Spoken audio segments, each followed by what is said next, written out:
Hello genius, welcome to our channel enlightenment physics. आज हम लोग क्वांटम मैकेनिक्स का इंट्रोडक्शन देखेंगे। क्यों फिजिक्स के फील्ड में क्वांटम मैकेनिक्स का ब्रांच इंट्रोड्यूस किया गया, इसके विषय में आज हम लोग जानेंगे। तो अराउंड 19th सेंचुरी में फिजिक्स का मेनली 3 ब्रांच था।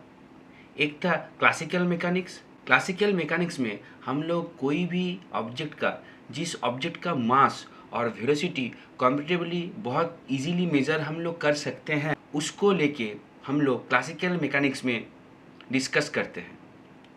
फिजिक्स का क्लासिकल मैकेनिक्स एक ऐसा ब्रांच है जहाँ पर हम लोग कोई भी पार्टिकल का डायनामिक्स को लेके डिस्कस करते हैं, और यहाँ पर पार्टिकल का वेलोसिटी कंपेरेटिवली लाइट के वेलोसिटी से बहुत कम होता है। क्लासिकल मैकेनिक्स का एक और नाम भी है जिसको हम लोग न्यूटनियन मैकेनिक्स भी बोलते हैं, और यहाँ पर ज़्यादातर लॉ न्यूटन सर ने ही दिया था। उसके बाद का फिजिक्स का जो ब्रांच है वो है इलेक्ट्रोडायनामिक्स। यहाँ पर हम लोग क्या देखते हैं, यहाँ पर हम लोग बोल सकते हैं इलेक्ट्रिक फील्ड के साथ मैग्नेटिक फील्ड का रिलेशन, और वेरिंग मैग्नेटिक फील्ड और वेरिंग इलेक्ट्रिक फील्ड का रिलेशन हम लोग यहाँ पर पता करते हैं। और इलेक्ट्रोडायनेमिक्स में सबसे बड़ा अवदान है मैक्सवेल का। तो सर मैक्सवेल का इक्वेशन ही इलेक्ट्रोडायनेमिक्स को प्रॉपरली डिफाइन कर पाता है। अब हम लोग चले जाते हैं थर्मोडायनामिक्स में। ये था फिजिक्स का तीसरा ब्रांच, जहाँ पर हम लोग वर्क के साथ हीट का जो रिलेशन है वो निकालते हैं। और यहाँ पर हम बहुत सारा साइंटिस्ट का नाम आता है। क्या क्या देखते हैं, आता है जूल, फिर आता है क्लॉसियस, फिर आता है गिब्स, फिर आता है कार्नोट, और भी बहुत सारा साइंटिस्ट यहाँ पर है। तो थर्मोडायनेमिक्स में हम लोग देखते थे कि वर्क कैसे हीट में, या फिर हीट कैसे वर्क में कन्वर्ट हो सकता है। 19th सेंचुरी तक सब साइंटिस्ट सोचते थे फिजिक्स के इन तीनों ब्रांच से ही हम लोग कोई भी फिनोमेना को डिफाइन कर देंगे। लेकिन देखा क्या गया, 2 मेजर प्रॉब्लम अराइज हुआ, और इन 2 मेजर प्रॉब्लम अराइज के कारण हम लोगों के फिजिक्स के फील्ड में और 2 नया ब्रांच इंट्रोड्यूस किया गया। तो 2 मेजर प्रॉब्लम क्या क्या था हम लोग देखते हैं। पहला जो मेजर प्रॉब्लम था वो classical mechanics fast moving particle के लिए अप्लाई नहीं हो रहा था। अगर कोई पार्टिकल फास्ट मूविंग कंडीशन में है, यानी फास्ट मूविंग पार्टिकल के लिए क्लासिकल डायनामिक्स या फिर मैकेनिक्स एप्लीकेबल नहीं हो रहा था।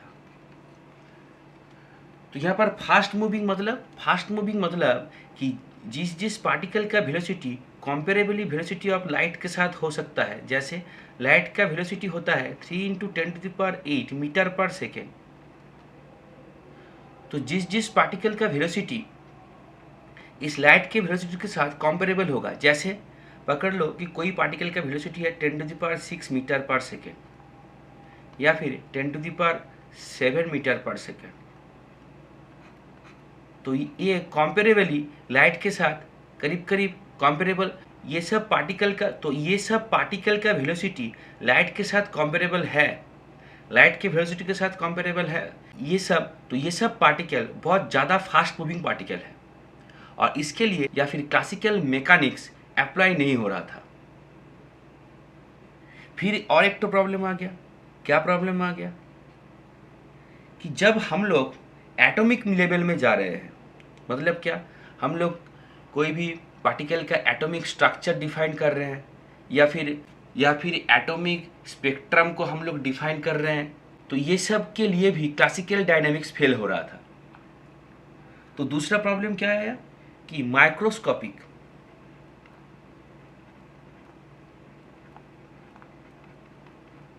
माइक्रोस्कोपिक वर्ल्ड के लिए भी क्लासिकल डायनामिक्स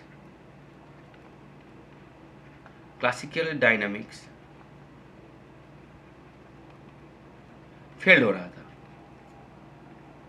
तो यहाँ पर दोनों मेजर ड्रॉबैक्स देखा गया।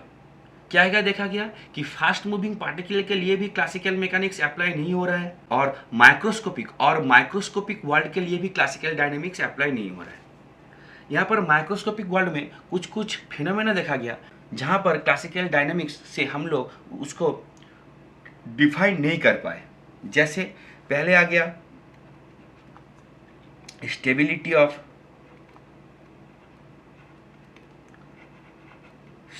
ऑफ एटॉम, दूसरा आ गया ब्लैक बॉडी रेडिएशन, जो ओरिजिनली कारण है क्वांटम मैकेनिक्स को इंट्रोड्यूस करने का। ब्लैक बॉडी रेडिएशन, इसी से ही क्वांटम मैकेनिक्स का अराइज हुआ था। याद रखिएगा कि black body radiation originally part है थर्मोडायनामिक्स का, लेकिन उसी से ही हम लोग का quantum mechanics, black body radiation का फॉर्मूला जो था वो तो आ गया थर्मोडायनामिक्स से, लेकिन उसको डिफाइन करने के लिए क्वांटम मैकेनिक्स की ज़रूरत पड़ा था। ठीक है, चलिए ये हम लोग देखेंगे बाद में। जो 3 नंबर था वो था फोटो इलेक्ट्रिक इफेक्ट। ये भी क्वांटम मैकेनिक्स का ही एक तो पार्ट है, photo electric effect, Compton effect. ये भी एक क्वांटम मैकेनिक्स का ही पार्ट है। तो यहाँ पर बहुत सारा है कि स्पेसिफिक हीट ऑफ सॉलिड है, एटॉमिक स्ट्रक्चर है, ये सब क्लासिकल डायनामिक्स से डिफाइन नहीं करा गया। तो क्या हुआ, तो ये जो दोनों मेजर सेटबैक्स आया, इन दोनों के लिए साइंटिस्ट ने दोनों नया ब्रांच इंट्रोड्यूस किया। फॉर फास्ट मूविंग पार्टिकल जो ब्रांच इंट्रोड्यूस हुआ उसका क्या नाम था? उसका नाम था थ्योरी ऑफ रिलेटिविटी।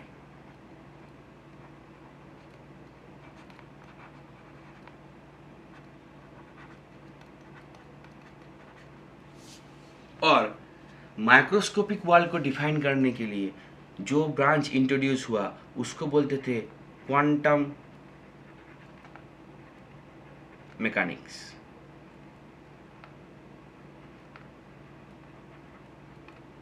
तो ओरिजिनली क्वांटम मैकेनिक्स का इंट्रोडक्शन हुआ था माइक्रोस्कोपिकल वर्ल्ड को डिफाइन करने के लिए, या फिर डिस्कस करने के लिए कोई भी फिनोमेना क्यों हो रहा है, कैसे हो रहा है, तो वो फिनोमेना होने का कारण क्या है, इसको डिफाइन करने के लिए क्वांटम मैकेनिक्स इंट्रोड्यूस किया गया था। एक बात याद रखना ज़रूरी है कि क्वांटम मैकेनिक्स का मेन पोस्टुलेट जो है वो दिया था प्लैंक ने, और वो पोस्टुलेट क्या था कि energy is not continuous, is discrete. और ये हम लोग अगले वीडियो में देखेंगे। तो ये आशा करेंगे कि आप लोगों को क्वांटम मैकेनिक्स क्यों इंट्रोड्यूस हुआ ये समझ आ गया होगा। लोग अगले वीडियो में हम लोग ब्लैक बॉडी रेडिएशन के टॉपिक को लेके थोड़ा सा डिस्कस करेंगे। आज इतना दूर, बाय जीनियस।